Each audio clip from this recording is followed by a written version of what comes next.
Hello and Assalamu alaikum. Hello and Assalamu alaikum. Welcome to my world of Insta conversations once again, guys.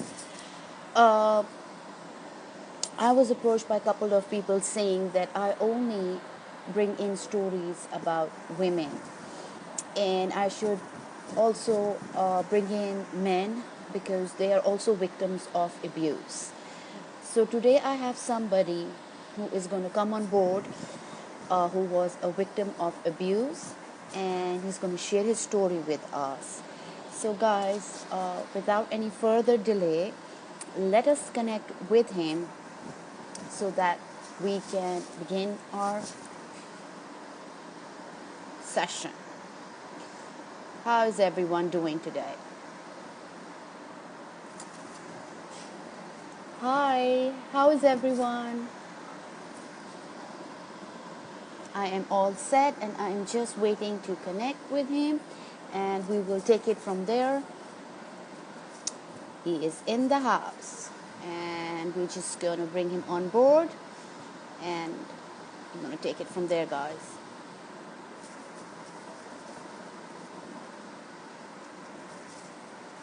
And I'm still just connecting with him.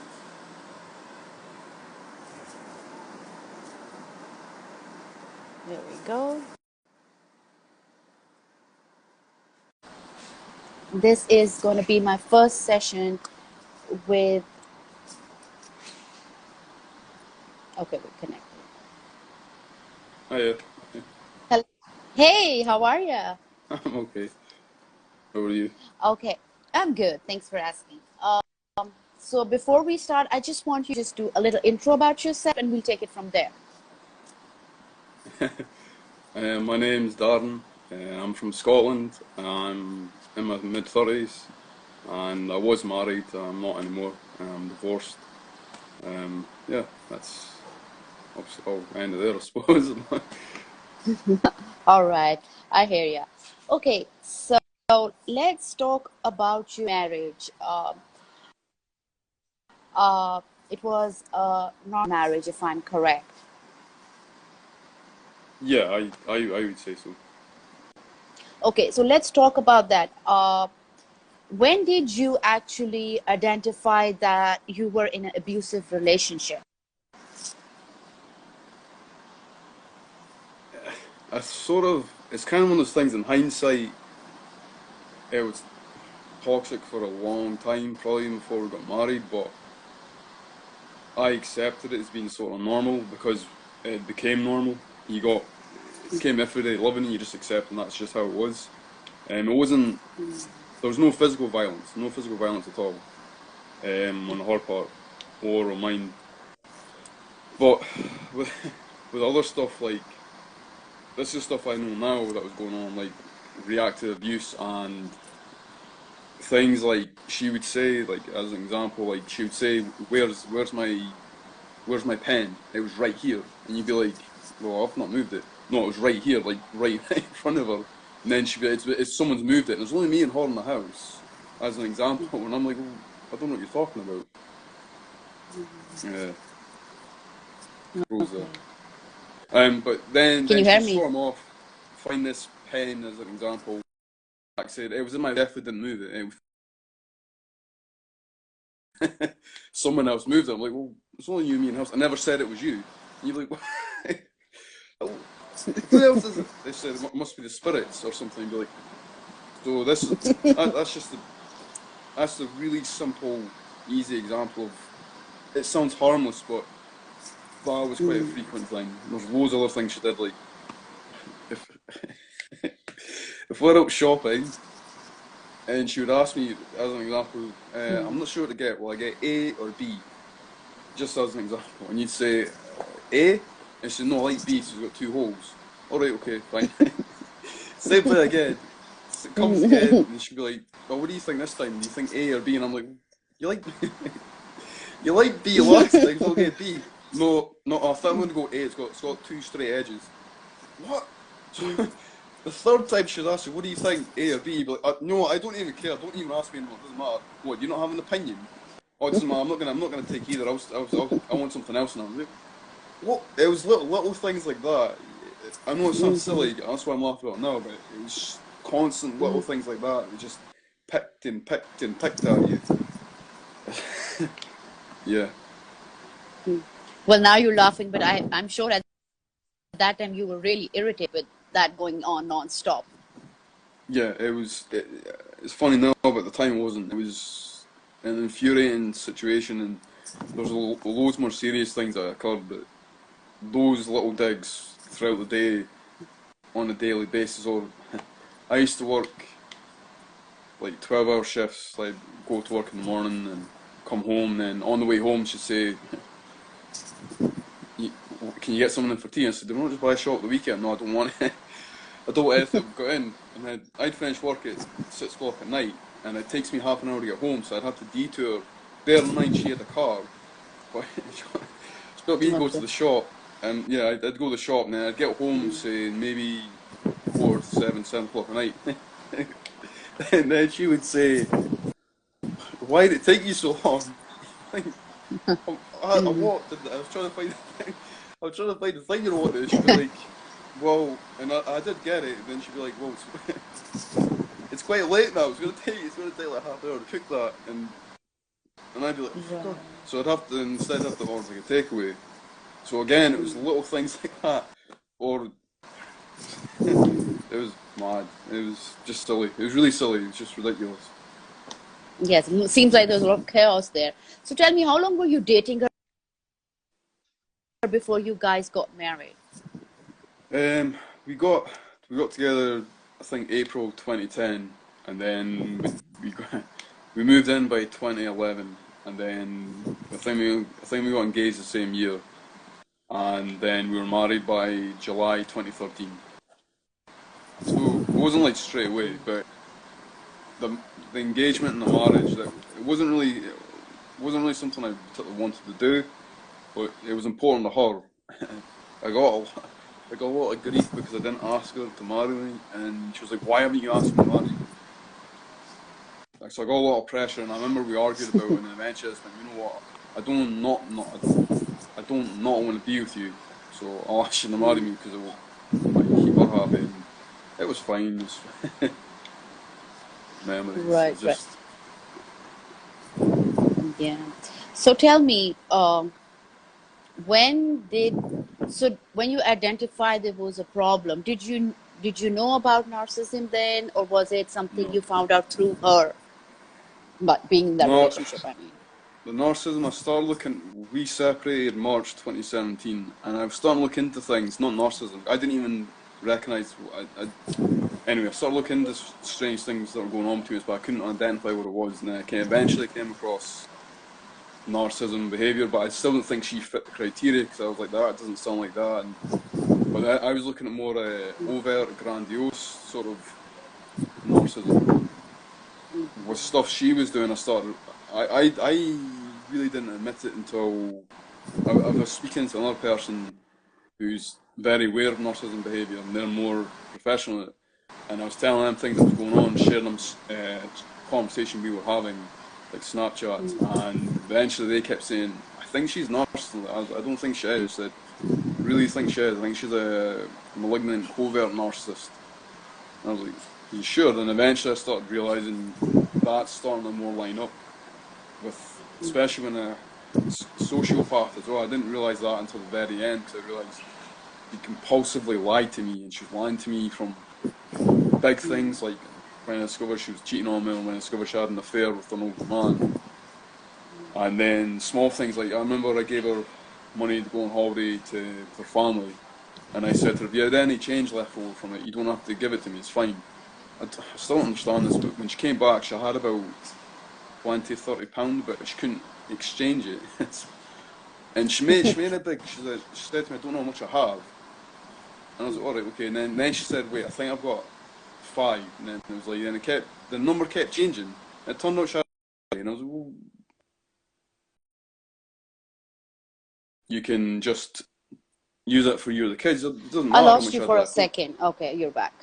oh, so, oh yeah. So I can hear you. Go ahead. it was strange, like say small lies to really big lies. And I don't know why she felt the need to lie to me about the small things, but that's just what she did. And what I'm getting is you have kids as well with her. Yeah, we have two. So now, are you divorced right now? Right, we legally separated in 2017, and then after 2019, in February 2019, I stopped going to her to see the kids, and I tried to see them through a contact centre, and she was aware of this. When we got back together in May, she told me, she made it clear, I'm letting you know now, I went for divorce, and it's something I didn't see the point of us being still legally married, but legally separated, because it doesn't mean anything anymore. We're just married, so what's the point?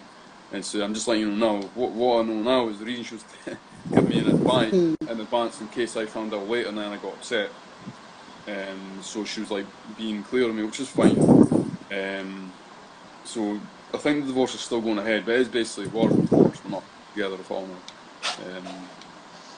But yeah, because I think it's a 2-year period you have to wait before we can go for it, because we couldn't afford it at the Okay. time. So it's a 2-year period, then she could go for it and get legal aid, which meant she didn't have to pay for it. Yeah, Oh, that's the story. okay. And because we're not together or been living together for any of that time at all, even though we were seeing each other Right. off and on during that time, doesn't matter. That's what it is just now anyway. Right. So tell me, do you see your kids, or what is the setup for that? That's an awkward one now, because when I discovered she was messing with a man and she was basically cheating on me, it wasn't just that, but she went to some lengths, because rather than, she didn't admit to the cheat, she just said he's just my friend. I've only been talking to him since Hogmanay. It was longer, but she made it was just Hogmanay because I caught her out on Christmas Day. But anyway, Oh, so she, she said to me, she blamed me entirely. She said, "You're at fault. You're paranoid. You're not right. You're not right in all these things." And in the same breath, she was saying, "But I still want you to see the kids. And when you see the kids, I'm going to go out now and I'll go see my mum." Because at the time, her nana just had a stroke on the 23rd of December, so she was using that. So now she wasn't going to be in the home, and I was going to see the kids. But this only got arranged, and I realised that me being at her home and the things that she accused me of, and then said to me about that we were never in a relationship. We discussed it, which we never did. We didn't discuss we were in a relationship, to be fair, because we got back together in November, but we never really discussed what was going on between us. But we still had like we were a couple when it was us two, not in public. This is well hindsight, but this is when I realised. And then she also said about the cheating, when I caught her out cheating, rather than she didn't admit to it, and then she said, if anything, this is what she said to me by message, if anything, I felt you took advantage of me during that time. So to me, that was like, that's as low as you can go. I mean, that's Virgin accused me of, well, rape, in my mind. So there's no, I can't afford to I can only see the kids at hers. Maybe she knows and I know. But let her know I'm gonna have to see the kids through the contact centre. I didn't say the reason why, because I knew that she would twist it. So I'm gonna see the kids at the contact centre because it's not safe for me to use. And it's contact centre is a neutral ground. And she said, well, if I'm not there, it's a neutral ground at my home. I said, no, because it's your home. It's not my home. It's where you stay. So that was in January. Then contact centre, I did see them. It takes a while for your first appointment, and I saw them in February, and they told me that what we do is I go first for my appointment, and then they reach out to my ex-wife and they ask her for an appointment just to discuss the situation, see what her view is, okay. and see if they can arrange a day for that I could see the kids in the centre. But this happened in February, and I know that she got the reply from them. But COVID-19 kicked off in March, so I don't know if it's in the back burner until this clears up.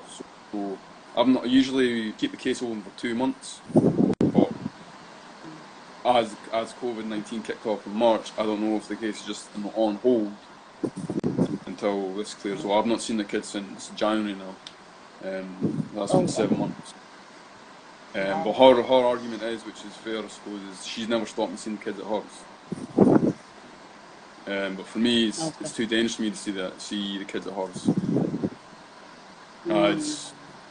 If she's willing to go as low as to accuse me of taking advantage of her during that time when we were seeing each other, there's no telling when what card she would play next. If I decide maybe if I was late one day to come through to see the kids, or if I couldn't make it at that time, I'm always answering the weekend. But I was like, I'm not having this.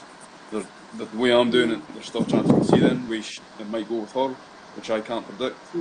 I could always get that off. Right. Okay, so I get the story, not the complete one, but as much as you told me right now in the audience. Now I want to talk about, what do you feel as a man? What is the struggle when you're in abuse? Do you think that it's just a stigma, or is it actually true that men suffer from abuse, but they don't come forward because they don't want to be labeled, or people will say, oh, you're a man, be a man, those kind of things? What's your take on that? It's quite awkward to, especially when it's more awkward when it's mental and emotional abuse. There's no, it's hearsay. It's mine versus hers. I do have messages and things, but not too much. So sometimes when you're explaining things to people, especially it's a woman, and especially me, I'm a man. I do amateur boxing. I'm like, with me having autism, well, high function autism. There's a lot of stigma there already against me, and where it ends with your ex-wife. So as a man, you automatically sort of lose the argument. And then to go to people, especially in regards to narcissism, they don't even understand it.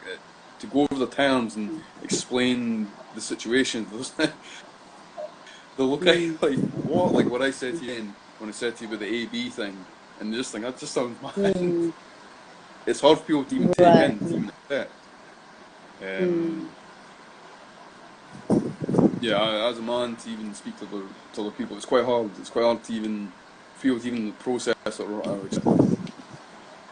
Wow. So then how did you, what I'm getting from you is that you basically had no support system around you. So how did you deal with so much? I think I was sort of lucky because I had some reason my neighbour who's moved away now, he'd actually gone through something fairly similar with his ex. He's an older man, he's like 50 something, but he'd had a year of marriage and things, and he understood a lot what was going on. He was strangely also very unbiased. He would tell you straight how it is. If he thinks you're an idiot, he's going to tell you you're an idiot. If he thinks, you know what, he said, if this had been reversed and this was you doing this to her, I would be giving her the exact same advice. And he also saw the messages. I was sharing things with him, what he'd said between her and me on messaging or text, and he was like, "This, you're being played a fool. This is really toxic. This is really bad. You're both being toxic here because you're responding to this and you're feeding into it, and she's just using it more and more against you." So that was a lifeline with him, because that seemed to happen at the right time, I suppose you could say. And then also spoke to, like, say, that person listening actively on Instagram. I got speaking with her about what was going on, and I was sharing things with her. And it just, two sources was enough, I suppose, for me. Enough, but for clarity and reasoning, yeah. Okay. So tell me, do you think that you have healed, or you still on that journey? I would say I'm still on that journey. I'm not seeing anyone I've known on, like, and I'm wary as well if I was to meet someone else, so that might be a test in itself. But for myself, I would still say on my own I'm still healing, because I'm not as bad as where I was, because where I was often retreading the same memory pathways of, like, mm, what went on with my ex, and going over the lies, going over all the information again and again, mm, realizing those little tidbits of hints that she would sort of get, or how the weird little comments she would say from time to time that time it didn't make sense. But I also sort yeah. of knew to myself that that's not right. But when everything Mm, came to a head and she was messing with another man, I started realizing, and I had to admit, there's more to this. There's more lies been going on, and I went into denial of a lot of things that was happening at the time. mm, So I just mm, kept retreading. I couldn't sleep. I wasn't sleeping for a long time. Just mm, I was up every couple of hours. I'd sleep, would wake up again. mm, Um, mm. but I'm not 7 months now, so I'm nowhere near as bad as I was, and I'm better now. I would say I feel I can laugh. I can laugh though and smile. So that's Right, very good. right, right. And you're speaking your story, so that kind of shows it as well. So, do you think that since you've been through such a long tenure of an abuse, you would be able to open to another woman again, or how do you See feel? this. It's harder now as well because not just with narcissism, but I've started looking at other things, almost like red pill videos, but I don't quite agree with them entirely. I don't know if you know what red pill is. No, Do you know what red pill is? No, yeah, no. or MG Tau. Men go their own way. Okay, It's okay, not. It's a little bit.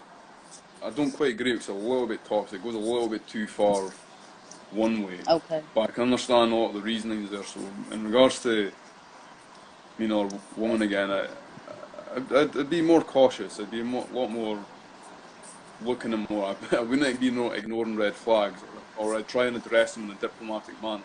That's something I've had to learn to be Mm, diplomatic. And right. if we could address it in a diplomatic manner, and we could both see like, okay, maybe that's not right. Can we fix that? Okay, fine, let's fix. Mm, If not, and it just continues, you realise, right, this is going nowhere good. This is already a red flag. mm, Not going somewhere good. But true.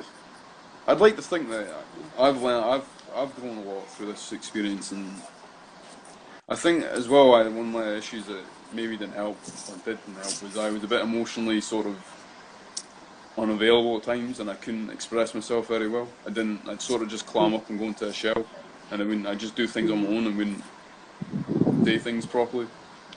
Or if mm, this is where that reactive abuse comes in, or I'd be bought up for a long time, and then eventually you'd snap, mm, rather than just. It's kind of awkward. mm. It's like I remember when I wanted to talk, but you feel like I can't really talk to you because you're just going to flip it back on me. You're not going to genuinely address it and be like, okay, I'm at fault here as well. Let's try and fix it. It was always, you know what I mean. Right, right, Um, right. Yeah, yeah, yeah. so I don't. Like I've grown that way as well in regards to myself. I'd look at myself and look at, well, what did I do wrong? What am I like? Mm, What can I fix? And there is things I can fix, mm, and hopefully I can fix. And I'm very open and honest with myself.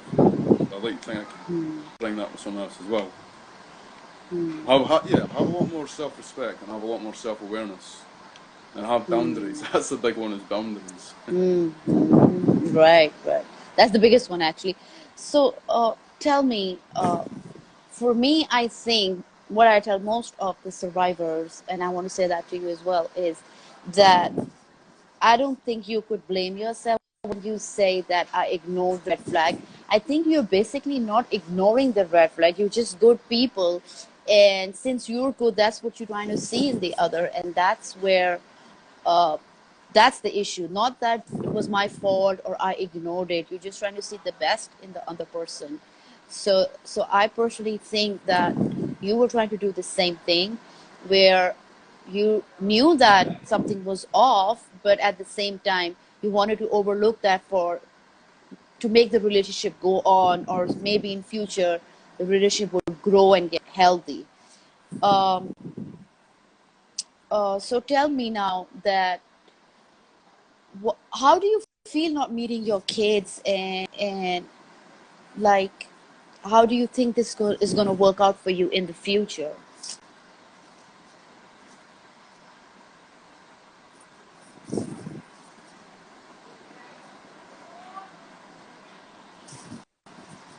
still there? Oh, did I lose you? If, yeah, Yeah, pause. yeah, Yeah, sorry. yeah. Your question, how do I feel?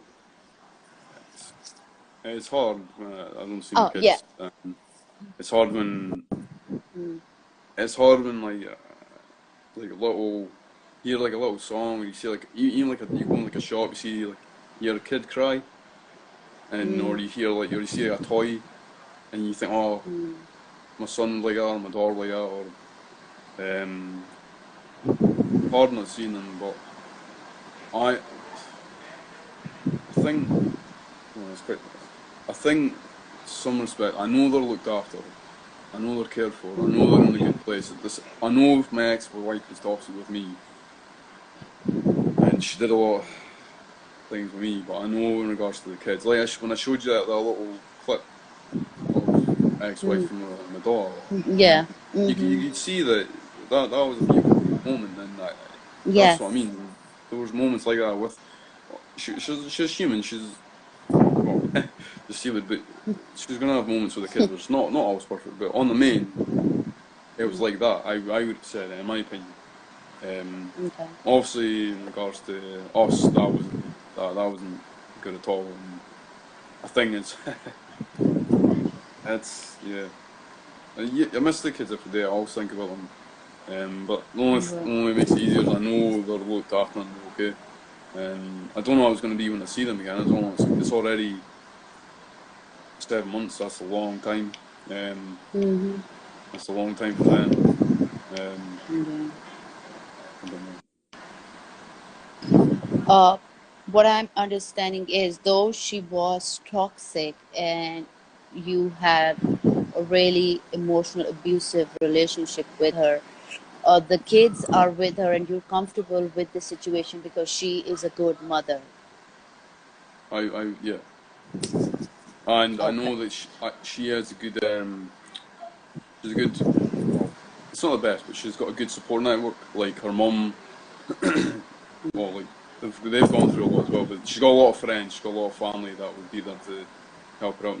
Okay, not too much family, but she's got people she can speak to on a Oh, regular basis, and the kids have a lot okay. of family and things up where she stayed. Mm-hmm. So yeah, I would Okay. say so.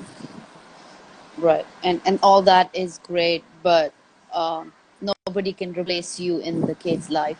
Do you do any kind of FaceTime with them or something where she sends you just videos of the kids or nothing at all in these No, 7 months? no. Well, yeah, in the last when I said I found things out, the cheating all stuff in January 1st and then January 3rd, I said I was going to go back to hers initially, and then she said, "If you do this, I'll block you, and we'll just get on with our lives. You won't hear from us again." That was maybe fair enough because I mentioned the context and she said, "You go down that route, you know I'm not going to go there, so this is your choice." Anyway, I panicked, ran to her mum's, not ran, I got a bus to her mum's, and because I thought my ex would be there because we were meant to be going to her mum had to go see her nana in hospital because she had a stroke on the 23rd of December. Mm. And eventually her mum got in contact with my ex and she came with the kids and I saw them and I saw them on the 4th of January. Um,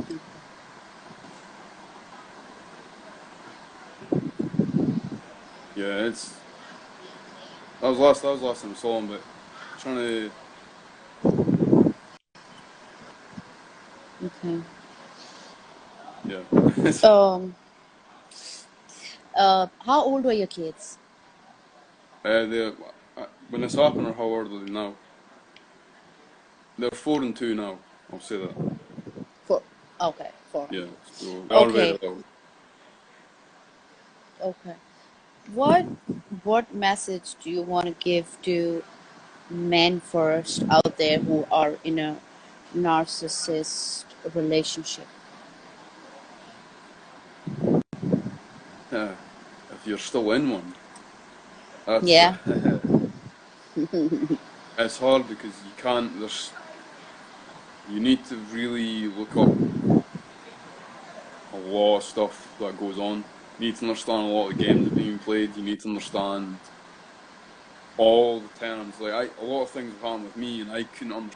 I knew it was wrong. I couldn't put a word or a term for it if I knew it was wrong. but I know what they are now. But when I was with her, I always thought I could. When we got back together, like we separated 2017, we got back together 2018, January 2018, and I thought, oh, this time will be different. I can manage it. I'll be aware of the things that she'll do, and it wasn't like she found some other way It involved. wasn't. So it's quite hard, but still be in a relationship with her. I don't know.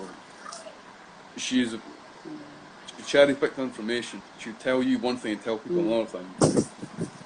So it's quite hard to step. Really, you have to be a step ahead of them, and you have to be so. How do you be distant but be in a relationship with someone? How do you keep them at? That's what I did. I started questioning and putting barriers and saying no, and that led to I suppose you could say, the discard and the invalidation of things, and still be in a relationship with someone. Really, if you don't have kids, I would just say walk away, end it straight away. You're never going to win that. But if you're in a situation you can't walk away, you're just in for a world of hurt. And that person, she is going to play you. She's going to use you as a fool. She's going to play you especially if it means she'll play in a way that makes her image look better. Even if it's for the sympathy card, even if it's like for the, or even the other one of the sympathy card, or aren't they great? He's not a good a man, but I'm sticking with him. Oh my gosh. I'm helping him be a better person. Look at me, I'm so that's one of those funny tricks. It's so ridiculous. Right. Right. And what would you say to men? So let's say they were in a narcissist relationship, and they separated. What would you tell them for healing, as well as the emotional abuse that they went through? That's really important. Is the healing. You need, if you don't have kids and you're in a situation you can get away from them, stay away from them. To figure out who their people are, who's connected to them, mutual friends, you might even have mutual family. You need to cut them off, because those people are not really going to have your back. They're going to stick you in the back, and they're going to say maybe the nicest things and mean it in the nicest way, but I'm not really there out. I learned it the hard way. I had to cut people off, and just you need to no contact. You need to delete. I would say this: do not delete messages. Keep that. People say delete them because you're deleting your ex. You need to keep that as a paper trail. If anything comes up and she accuses you of whatever, or says you were this and that in the relationship, keep those messages just as a form of insurance. And as we say, this is really what the case was. You might not have much, but it's better than nothing. It's just cover your back at all times and cut that person out of your life. You need to forget them for your own healing. You need to focus on you. You need to work out what makes you feel good. You also need to challenge those lies that you've been told for a long period of time. Those lies that you're not good enough. Those lies of you're not quick enough. You're not tall enough. You didn't jump high enough. You need to challenge lies. Say that's a lie. I'm not listening to that. And you need to have a bridging thought. And a bridging thought is a way of the lie. You recognise the lie. Bridging thought. You create a thought, something positive, and you start reinforcing a good way of thinking, a positive way of thinking, a more healthy way of thinking. You get away from that toxic way of thinking that you probably didn't even realise you were living for however long it was you're with that person. And that takes a lot of time. You have to persist with it, and it's like anything. It's like if you were to learn a new sport or a new exercise, like a press up. You might start off doing like half a press up. You keep doing it, keep persistent with it, and eat right and sleep right. By a week you can do maybe 10 press ups. It's the same thing with this. It's that mental training you finally have to do. You have to stick to it. You have to let that person out and focus on you and what you want to achieve, how you want to go in life. Where are you in your life now? Yeah, there's a lot to it, but if you stick to it and believe in it, believe in yourself, that's important. And if you can have a good Right. support network, then great. But if not, and it's maybe like me, you don't have that so much, then speak to people like on these pages. And Yeah. sometimes these pages, they're good, but you end up. Oh, paused. Sorry, No, it you're doesn't good. matter. Sometimes they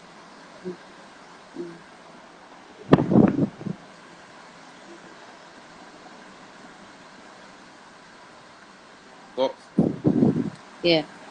paused. Yep. Now you're back. Hello. Okay, I'll just speak Yes, I can hear you. You went for a second. I lost you for a second. too long.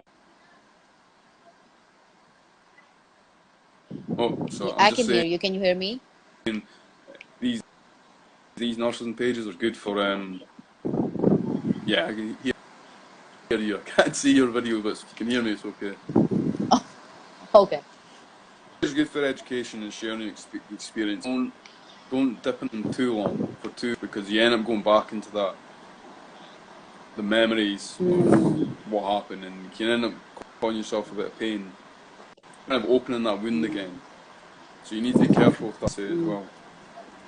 Kind of a fine line. If you want to educate right. yourself and you want to maybe help others and share your experience and give a little bit of validation and clarity on what happened with them, but then you can end up equally open up your own, triggering those bad memories, which has a chemical dump in your system, which Right. can put you in a negative mood if you're not Right. careful. Right. Mm, true. Yeah, it's Definitely. quite a lot. Yeah. Yeah. So I didn't ask that. Okay. You say you didn't have much of a support system. Where was your family in all this? Yeah, my my family's like not we're not we're not a close family, and my mum's a my Okay. mum is definitely a narcissist. She's like bloody Okay. she's definitely she's just she's a very toxic person. She was terrible. Oh. Okay. I hear you.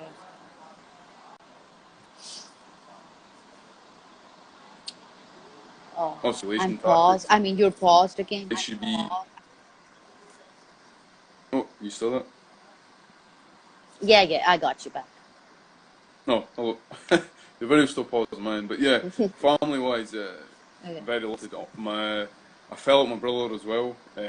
We fell out in August 2017, but I didn't realise my ex had a bit of a hand in that. That's Okay. partly my Wow. decision for what happened, but she kind of, what would you say, seed. She sort of got a bit of negativity going on there, and then it was my choice Mm, to act on it. My brother at the time, he was kind of starting to make it in life a little bit, so he was getting a bit arrogant. So mm, with her flicking the seed and then him acting a certain way, um, I fell out with him. But I'll speak to him now. I'll open up contact with him again, okay. and we speak now. So we've kind of got a friendship. We've got like a friendship again, and we speak to him quite often now. So that's good.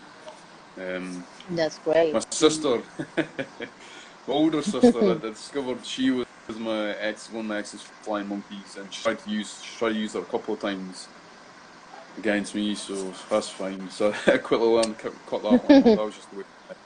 And my dad's he's he's very autistic. So he's quite in his own little world. He's high. So he's just someone Okay. that he's someone I can speak to, I suppose, but he's a bit sensitive, so I can't really say too much. He doesn't understand things sometimes. So, so Right. Right. that's like That Okay. Okay. Um, Thank you so much, first of all, for coming forward and sharing your story and letting women hear men's side of the story. For me, I've learned so much, and really. I've come across a man who is caring, understanding, and I think you blame yourself too much. Um, Even when you're telling your story, I felt that bits of pieces you were still blaming yourself. For me, I think how much I know about narcissism, you got nothing to blame. The only thing you got to blame is that you were too good. On that note, thank you once again, and we shall stay connected. And you take care of yourself. Oh, thank you. Yeah, thanks for saying all that, Yeah. and hope you are good. All right. All right. Alrighty. Take care. Bye bye. Okay, thank you. Bye. Bye.